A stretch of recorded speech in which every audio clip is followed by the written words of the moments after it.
Hi, everybody. Welcome back to Hoot. We're in the middle of chapter 8. We have learned that Beatrice Leap, that's her mullet fingers, is her stepbrother, called that because he can catch mullet fish with his hands. We know that Curly is getting reamed out by Chuck Muckle, the vice president of Mother Paula's Pancakes. And now he's gotten dogs, and he's got this German trainer there with dogs. Kayla ran up to the dogs, shouting commands in German. Instantly, the Rottweilers ceased barking and dropped to sitting position, so their black ears prickled up intently. Best you go now, Kayla said to Curly. They got names? Oh, yeah. The one there is Max, that one Klaus, that one Karl, and the big one is Pookie Face. Pookie Face, Curly said, is my precious baby. I bought him all the way from Munich. They'll be okay in the rain? Kayla grinned.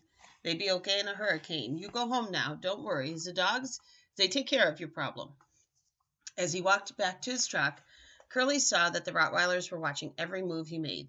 They were panting lightly, and their muzzles were flecked with foamy spittle. Curly figured he might finally get a decent night's sleep. The Vandals didn't stand a chance against 500 pounds of bad dog flesh. They'd have to be insane to jump that fence, Curly thought, totally out of their minds. The next morning, Roy's mother offered to drop him off at the bus on her way to yoga class. Roy said no thanks. The rain had finally let up and he felt like walking.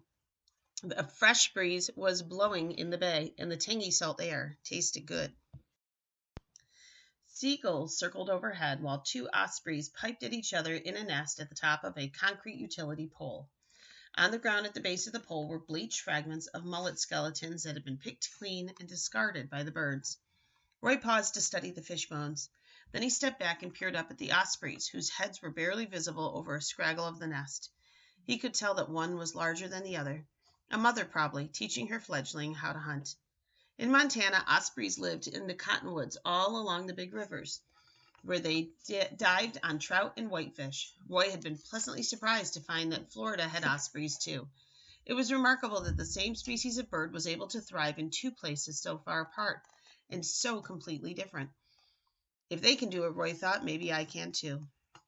He hung around watching the nest for so long that he almost missed the school bus. He had to jog the last block to get there before it pulled away, and he was the last to board. The other kids grew strangely quiet as Roy made his way down the aisle. When he sat down, a girl in the window seat quickly stood up and moved to another row. Roy got a bad feeling, but he didn't want to turn around to see if he was right. He hunkered down and pretended to read his comic book. He heard kids whispering in the seat behind him, followed by a hasty gathering of books and backpacks. In a flash, they were gone, and Roy sensed a larger presence skulking. Hi, Dana, he said, twisting in his seat. Hey, cowgirl.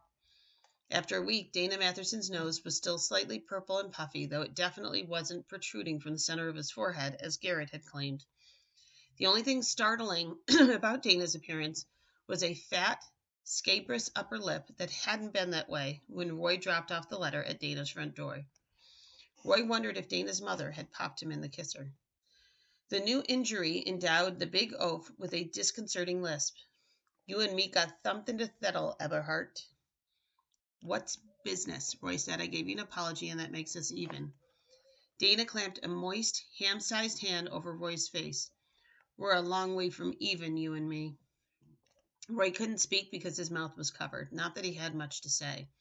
He glared out the front of Dane's pudgy fingers, which reeked of cigarettes. You're going to be sorry you ever messed with me, Dana growled. I'm going to be your worst nightmare. The bus suddenly rolled to a sudden halt. Dana quickly let go of Roy's face and folded his hands primly in case the driver was looking in the mirror. 3 kids from Roy's grade got on the bus, and upon spotting Dana, wisely scrambled for seats up front. As soon as the bus started moving, Dana again grabbed for Roy, who calmly slapped his arm away. Dana rocked back, staring at him in disbelief. Didn't you even read the letter? Roy asked. Everything will be cool as long as you leave me alone. Did you just hit me? Did you just hit my arm?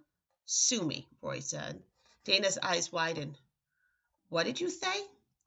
I say you need to get your hearing checked, partner, along with your IQ. Roy wasn't sure what possessed him to wise off to such a violent kid.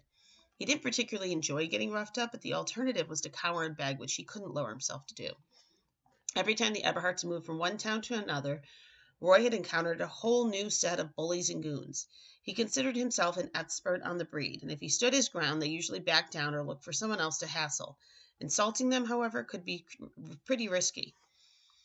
Roy noticed a couple of Dana's meathead pals watching the scene from the back of the bus, and this meant that Dana would feel obligated to demonstrate what a tough hombre he was. "Hit me," said Roy. "What? Go ahead. Get it out of your system." "You're a nutcase, Eberhard." "And you're as dumb as a bucket of mud, Matherson." That one did the trick. Dana lunged across the seat and whacked Roy on the side of the head. After straightening himself up, Roy said, "There, you feel better now?" "Darn right I do," Dana exclaimed. "Good." Roy turned around and opened his comic book. Dana smacked him again. Roy toppled sideways on the seat. Dana laughed cruelly and shouted something to his buddies. Roy sat up right away. His head really hurt, but he didn't want anybody to know. Nonchalantly, he picked his comic book off the floor and placed it on his lap. This time, Dana hit him with the other hand, equally fat and damp, and as Roy went down, he let out an involuntary cry, which was drowned by the loud gaseous hissing of the bus brakes. For one hopeful moment, Roy thought the driver had seen what was happening and was pulling off the road. Unfortunately, this was not the case. The driver was oblivious to Dana's bad behavior. The school bus had merely arrived at the next stop. While another line of kids boarded, Dana composed himself as if he were a model citizen. Roy looked down, fixing his eyes on the comic book. He knew the assault would resume as soon as the bus got rolling, and he braced himself for Dana's next blow. But it never came. For blocks and blocks, Roy sat as rigid as a fence post, waiting to be knocked over once more. Finally, his curiosity got the best of him, and he peeked over his left shoulder. Roy could hardly believe it. Dana was slumped against the window. The dumb goon's face had been spoiled by one of the kids from the last bus stop, who had been brave enough to sit next to him.